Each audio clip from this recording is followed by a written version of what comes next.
Hello everyone.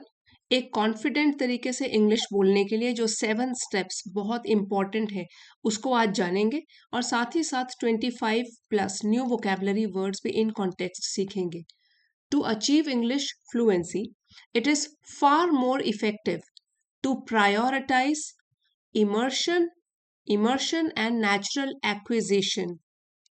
English में fluency पाने के लिए, अचीव मतलब पाने के लिए बहुत ज़्यादा इफ़ेक्टिव है कि हम प्रायोरिटाइज करें, मीन्स प्राथमिकता दें। और इफ़ेक्टिव मीन्स प्रभावशाली। बहुत इफ़ेक्टिव रहेगा अगर आप प्रायोरिटाइज करोगे, प्राथमिकता दोगे किस चीज़ को, इमर्शन को और नेचुरल एक्विजिशन को। अब इमर्शन जो है वो एक नाउन है, इसका मतलब होता है डीप इन्वॉल्वमेंट, मतलब गहराई से आप जुड़ जाएं इसके साथ, इसको प्रायोरिटी दें। नेचुरल एक्विजिशन, एक स्वाभाविक तरीके से एक्वायर करें। तो एक्विजिशन यहाँ ये भी नाउन है, इसका मतलब है प्रोसेस ऑफ लर्निंग, कि नेचुरल तरीके से आप लर्न करें। Rather than relying on rigid and mechanical study methods, बजाय इसके, रादर देन मीन्स बजाय इसके कि आप रिलाई करें, डिपेंड करें किस चीज़ के ऊपर।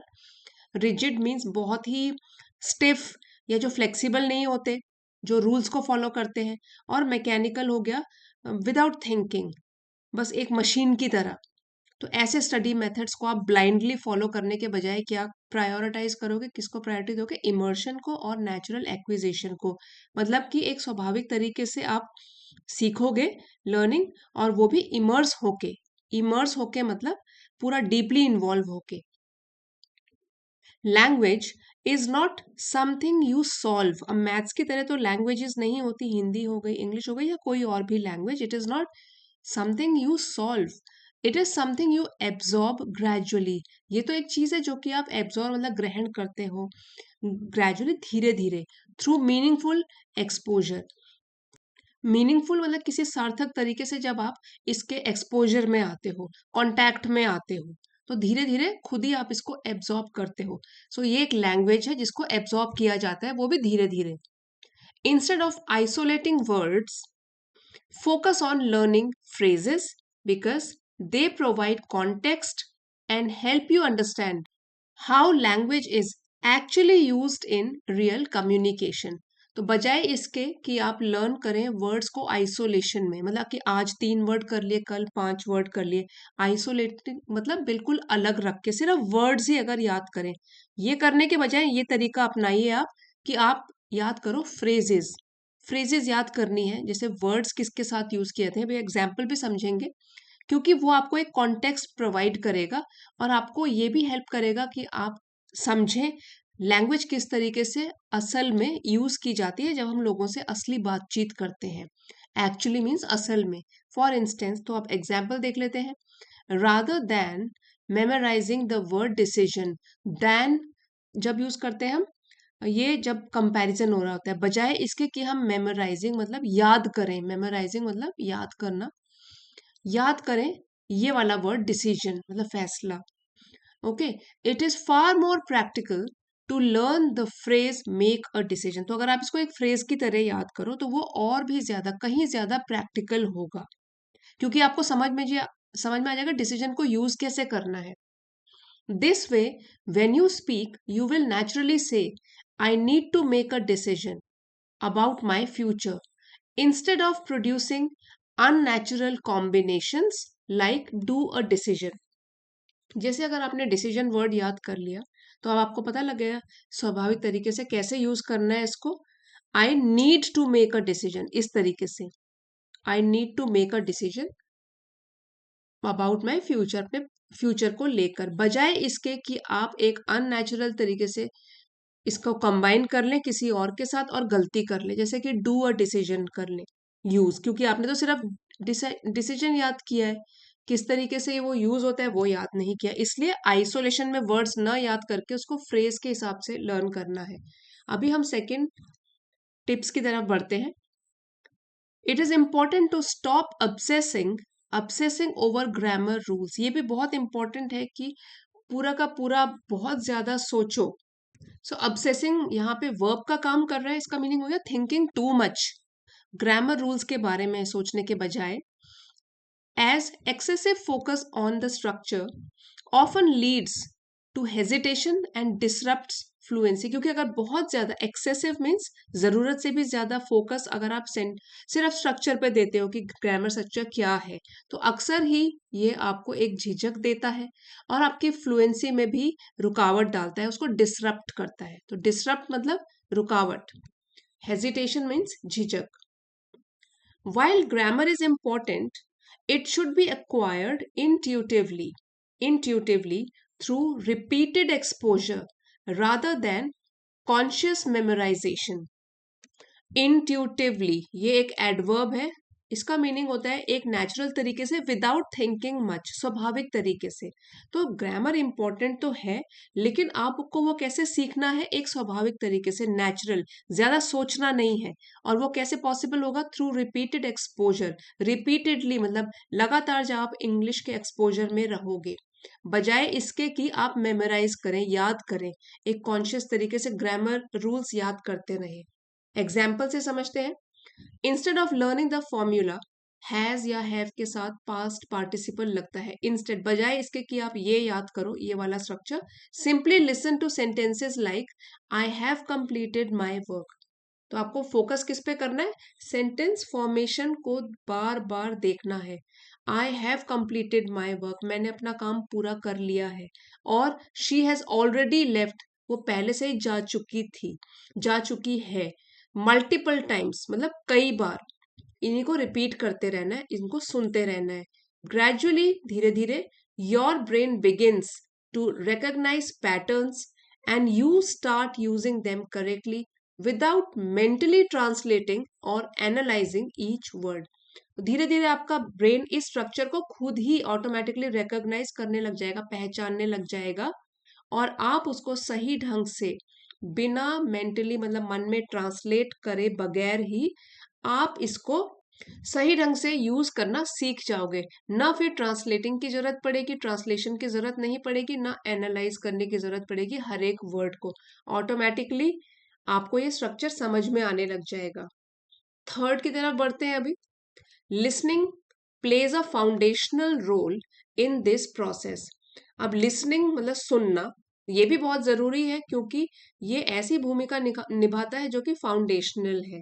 ये है basic and very important, basic plus important, ये एक एडजेक्टिव है। फाउंडेशनल रोल निभाता है listening, as it builds the base upon which speaking develops, क्योंकि यही लिसनिंग आपको एक बेस देता है, एक फाउंडेशन देता है, जिसके बाद फिर स्पीकिंग बढ़ती है, स्पीकिंग बेहतर बनती है।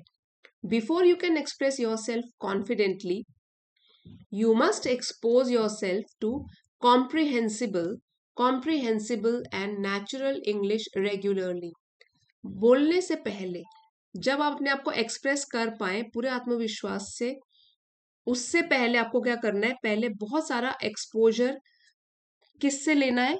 कॉम्प्रिहेंसिबल, क्योंकि सबका लेवल अलग अलग है। तो जो कॉम्प्रिहेंसिबल है, जो आपके समझ में आ जाए, ये एक एडजेक्टिव है।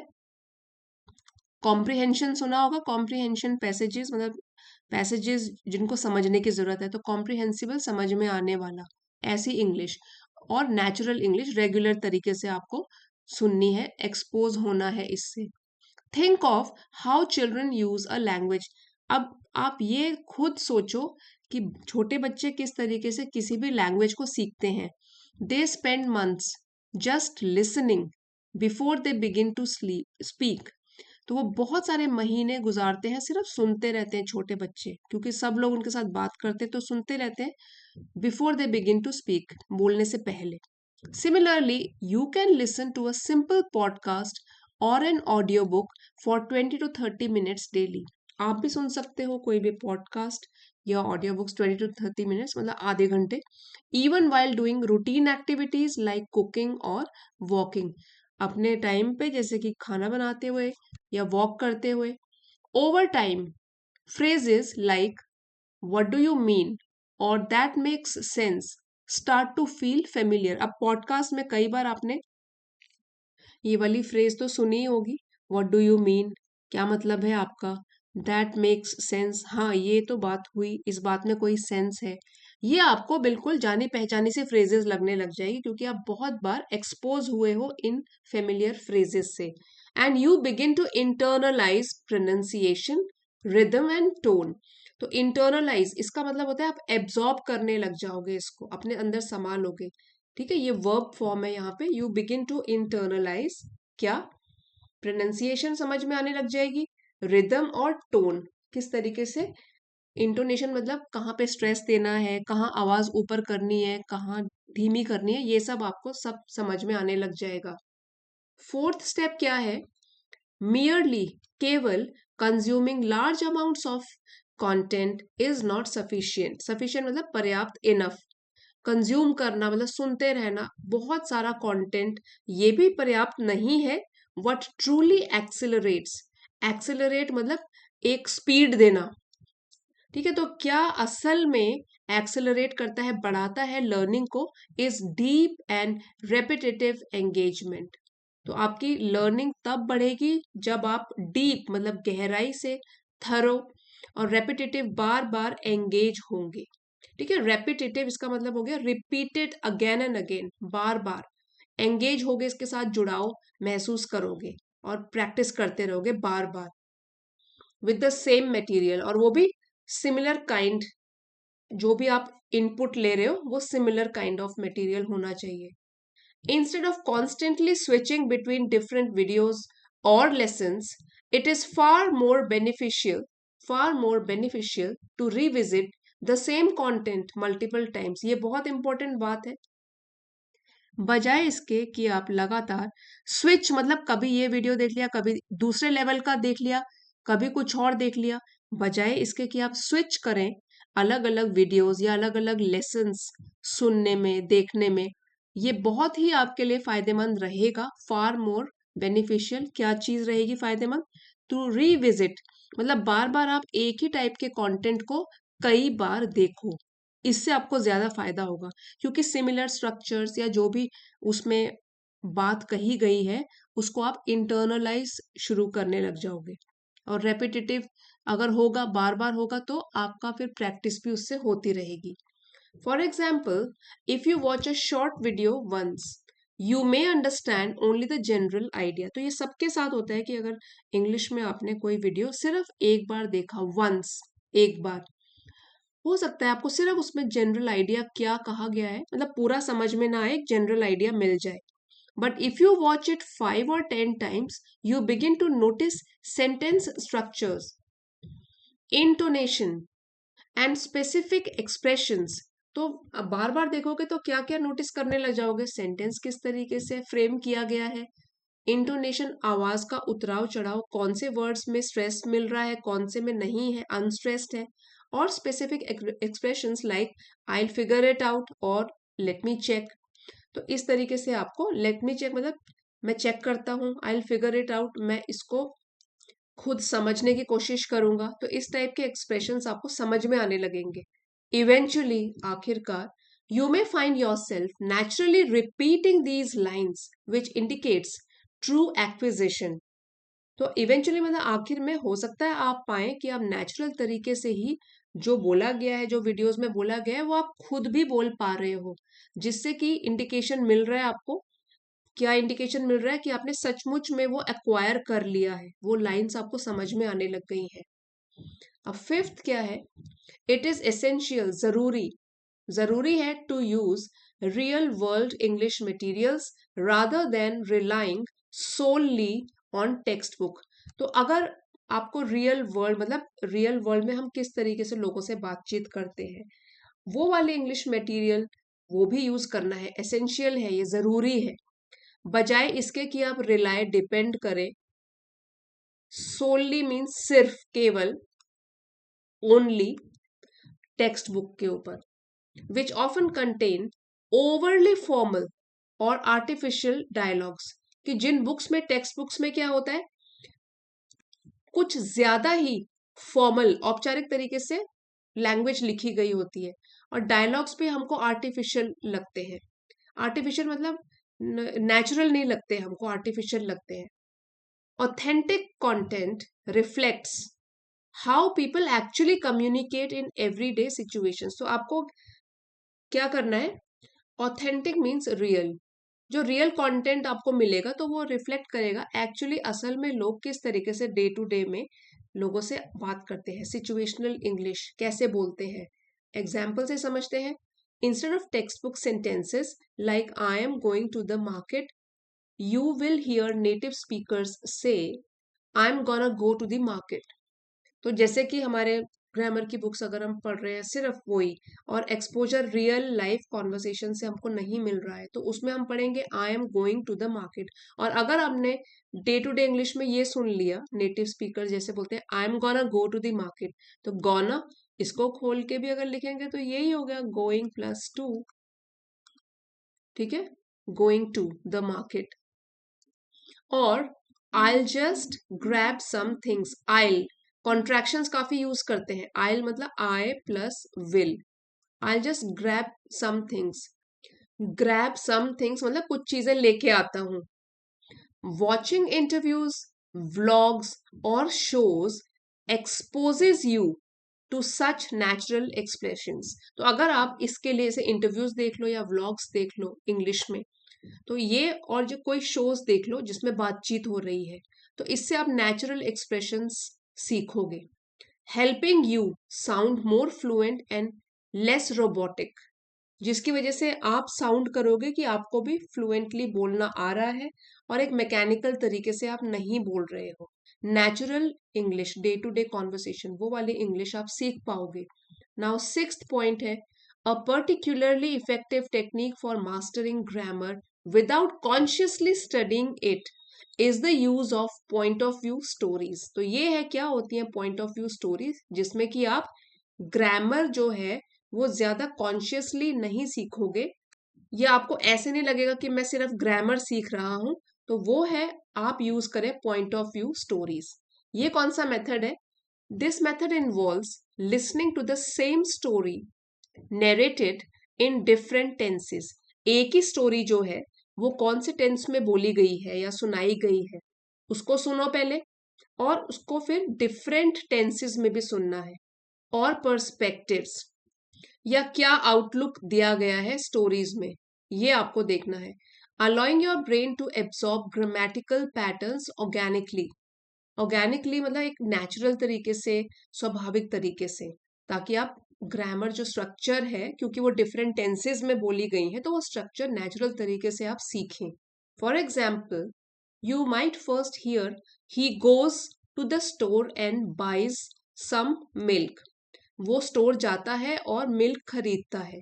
फॉलोड बाय, इसके बाद अगर आपने कोई स्टोरी सुनी पास्ट टेंस में, yesterday he went to the store and bought some milk.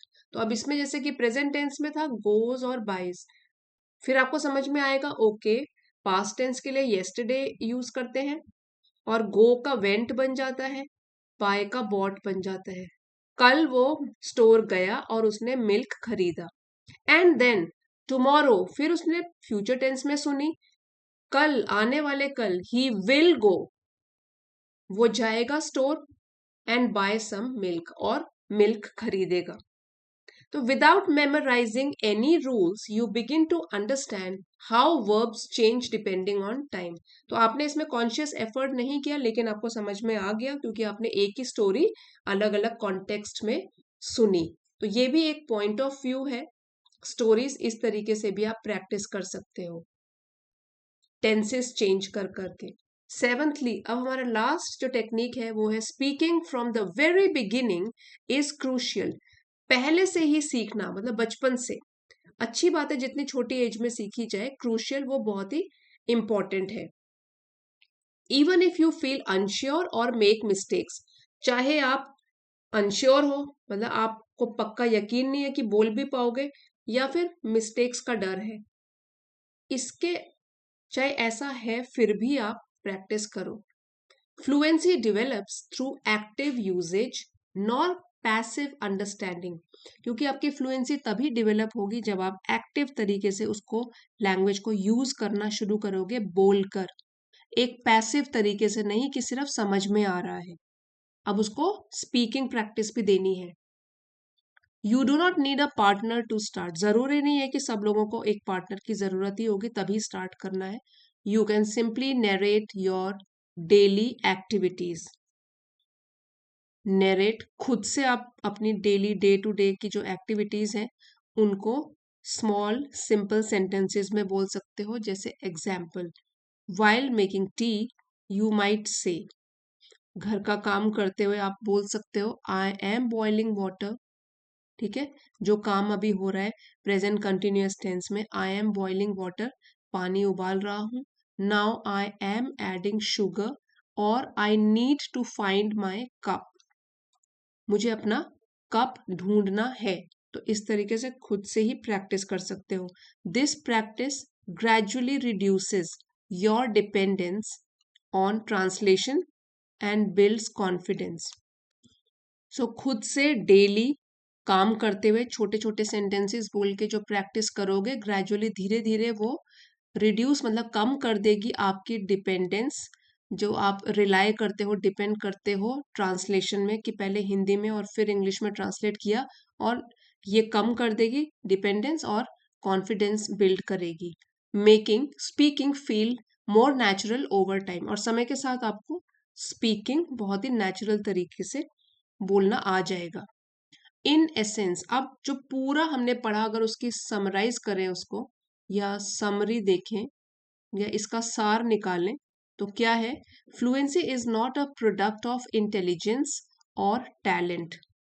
कितने आप इंटेलिजेंट हो, कितना आप में टैलेंट है, उसका प्रोडक्ट, उसका रिजल्ट नहीं है फ्लुएंसी। तो किसका है फिर? But it is the product of consistent exposure and meaningful practice. Consistent का मतलब होता है रेगुलर, और एक्सपोजर है कांटेक्ट विद समथिंग, मतलब कितना आप इंग्लिश के कांटेक्ट में रहते हो, कितना नियमित रेगुलर कांटेक्ट में रहते हो, और मीनिंगफुल प्रैक्टिस, फिर कितनी प्रैक्टिस भी करते हो सही तरीके से।